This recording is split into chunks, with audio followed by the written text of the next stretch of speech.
अस्सलामुअलैकुम। मैं हूँ आपकी राइटर उम्मे ईमान फ़ातिमा। तबीयत नासाज़ी की वजह से मैं एपिसोड कंप्लीट नहीं कर पाई। कुछ थोड़ा बहुत जो है उसमें कमी रहती थी, तो वो इंशाल्लाह पूरी करने के बाद कल ये स्पेशल एपिसोड आपको मिल जाएगी। मेरा बीपी काफ़ी ज़्यादा लो रहने लग गया है, इसकी वजह से मुझे काफ़ी ज़्यादा नींद आ रही है, मुझसे कुछ भी लिखा नहीं जा रहा।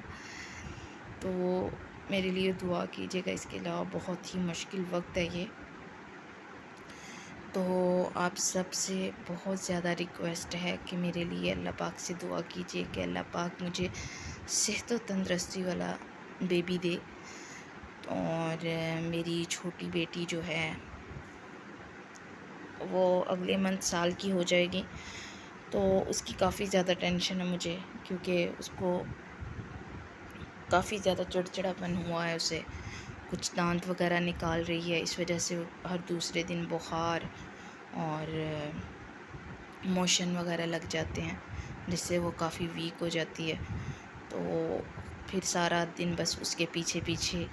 और इसके अलावा बड़ी बेटी है, उसको पढ़ाना भी है। इसके अलावा ख़ुद ऑनलाइन क्लासेस अब इतनी ज़्यादा तो नहीं हैं, 2 ही क्लासेस लेती हूँ। तो बस उसी में जो है मेरा काफ़ी ज़्यादा टाइम होता है। तो ये सब टाइम निकालने के अलावा घर के काम वगैरह, तो काफ़ी ज़्यादा थक टूट कर रात को जल्दी सो जाती हूँ, वरना रात को लिख लिया करती हूँ। लेकिन इतनी नींद आ रही होती है ना रात को कि मेरी बस हुई होती है। सो मेरी ये मुश्किलात काफ़ी ज़्यादा बढ़ चुकी हैं इन दिनों।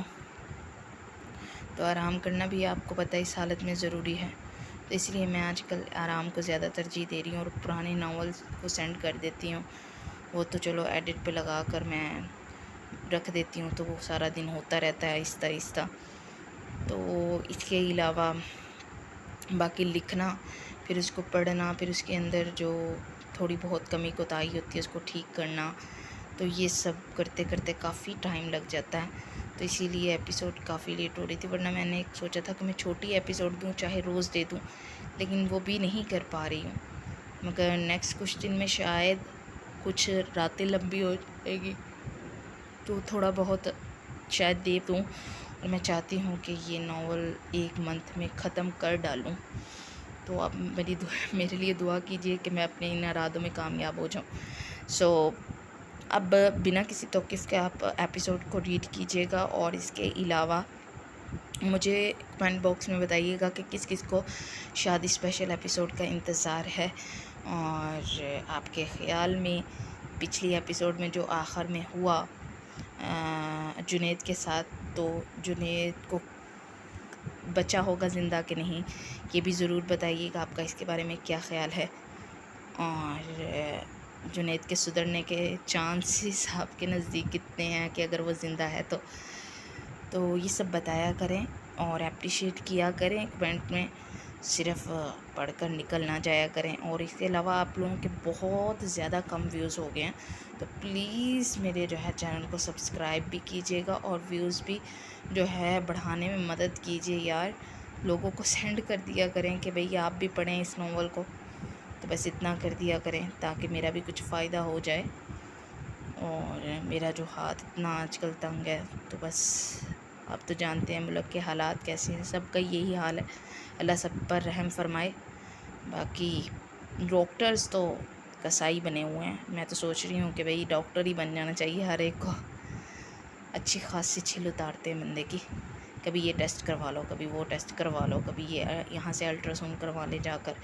तो ये सब में ही इस 1 मंथ में इतने पैसे लग चुके हैं ना कि मेरे हस्बैंड का काफ़ी ज़्यादा हाथ तंग हुआ, और मेरा ख़ुद जो मैंने सेविंग करके रखी थी सारी की सारी ख़त्म हुई है। तो बस आगे ऑपरेट है तीसरा, और पैसे भी डॉक्टर से इतना मांगते हैं, तो दुआ कीजिएगा कि डॉक्टर्स के दिल में अल्लाह पाक रहम फरमा दे। तो आप सबसे बहुत सारी बातें हो गई हैं, तो मेरी ये बकवास साथ साथ आप सुनते जा रहे हैं पढ़ते हुए। हालांकि मुझे ये चाहिए था कि मैं इस एपिसोड को पढ़ के आपको बताती, लेकिन खैर बात करना भी बहुत ज़रूरी थी। मैं लिख नहीं सकती थी इतनी लंबी बात, क्योंकि मुझसे लिखा नहीं जा रहा, बिल्कुल भी वाकई नहीं लिखा जा रहा सच में। आप कह सकते हैं कि जैसे ज़िंदगी बेजारी सी एक पल के लिए होती है ना, कभी कोई ऐसा पल आता है, तो वैसा ही समझ लें कि हर चीज़ से बेजारी है। तो दुआ कीजिएगा। अब आप मुझे इजाज़त दीजिए, आप लोग एपिसोड एंजॉय कीजिए। अल्लाह निगहबान।